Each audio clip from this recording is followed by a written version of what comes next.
Warning, this story contains strong language, violence, sexual themes, and sensitive topics, and may not be suitable to sensitive viewers.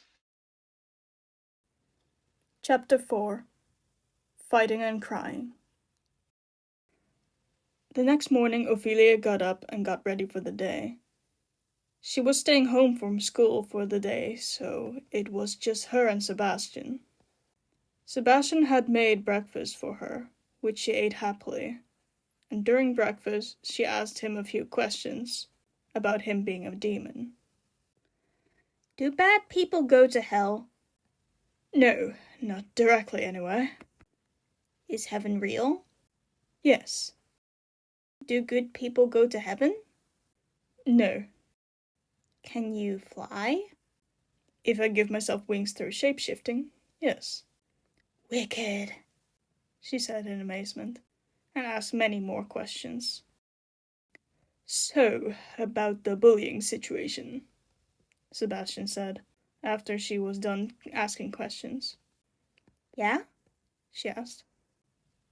I don't typically promote violence for this type of thing, but they hurt you first, so I think it's only fair for you to strike back. But how? I have no idea how to fight, and I'm not even strong or tall. What could I possibly do to them? She asked, and Sebastian smiled. Do not worry about a thing, for I will teach you how to fight back, he said. You'll teach me? She asked, and he nodded. Yes, I am very skilled in battle, you see. So how are you going to teach me? She asked.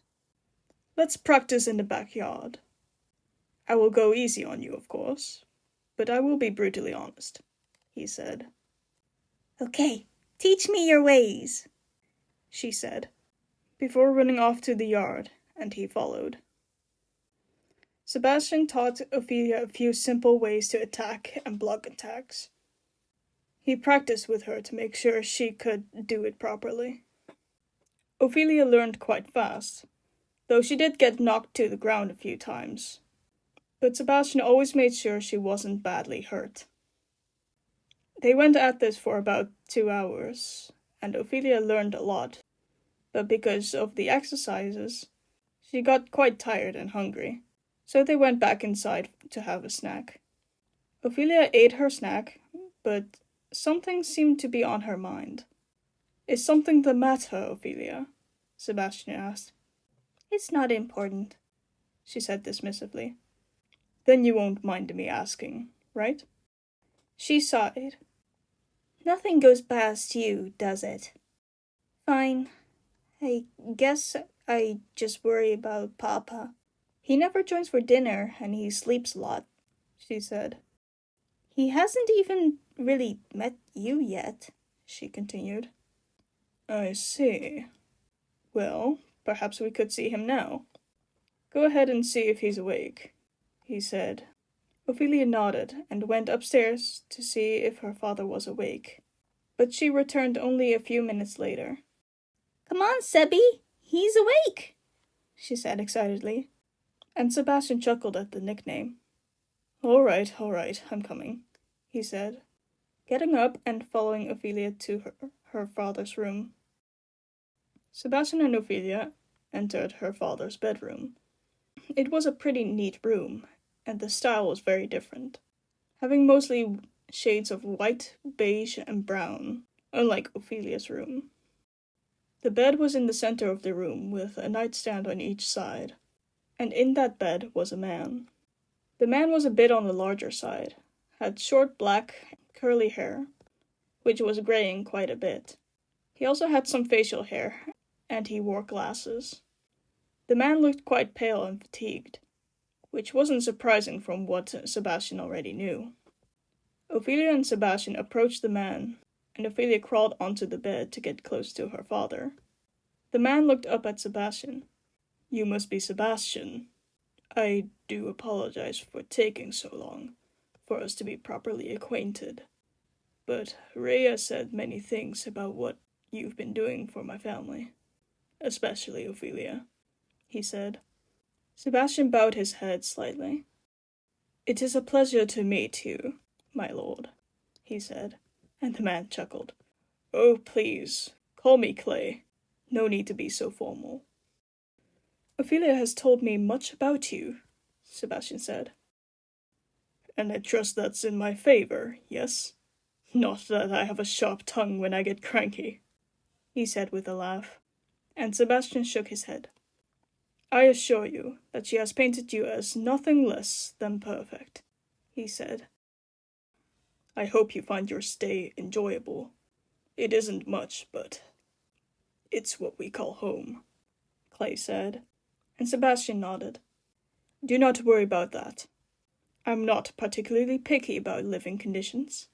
Besides, I have found myself a new loyal companion within my newly found name," Sebastian said. "Loyalty is a very precious gift," the man said before reaching over and gently placing a hand on Sebastian's arm. "I do hope, my boy, that one day you'll find people you can trust more than your own name." He smiled kindly at the demon. Sebastian blushed a little. He felt a bit warm after hearing those words. Ophelia noticed his face turn a bit pink. "Sebi is blushing," she teased, and he looked away. "Am not." "Yes, you are. You so are." She got cut off by her father. "Ophelia, don't bully the poor boy," he said with a chuckle. They spent a good few hours together until Clay went back to sleep, and the rest of the day went just like normal, and Ophelia soon went to sleep. Suddenly there was a loud knock on Ophelia's door, and Sebastian's voice was heard. "Ophelia! Ophelia, wake up and open the door!" he said, clearly alarmed. Ophelia's eyes snapped open and looked at the clock next to her bed. It was about 4 a.m. She quickly got up and opened the door. "What is going—" "It's your father," he said, and Ophelia's heartbeat quickened. She ran to her parents' room. The door was open, and Ophelia's mother was sitting on the bedside, crying loudly into her hands. Ophelia went to her father's side and shook him. "Papa? Papa, please," she cried out, but was met with no response. No. This isn't how it's supposed... This isn't how it's supposed to go. He's gone? But he was fine. He was awake and we were talking and..." "Ophelia," Sebastian said. He was smiling. Sebastian, he was alive. He was... Ophelia began to cry and wail uncontrollably. Sebastian knelt down in front of Ophelia and gently placed a hand on her shoulder. "Ophelia, I need you to look at me. Focus on me.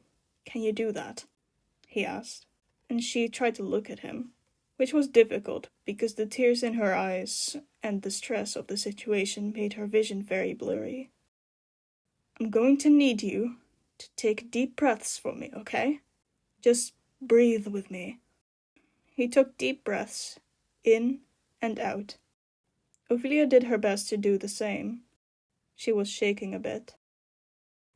After a little while, she had calmed her breathing down. "Very good. I will still be here for you, my lady. I am here, and I will not leave your side. Got it?" he said, and then Ophelia hugged him tight, and he hugged back. "Let's get you back to bed. We'll figure out the rest tomorrow, all right?" he said, and Ophelia nodded. She was exhausted from everything, so Sebastian picked her up and carried her back to bed.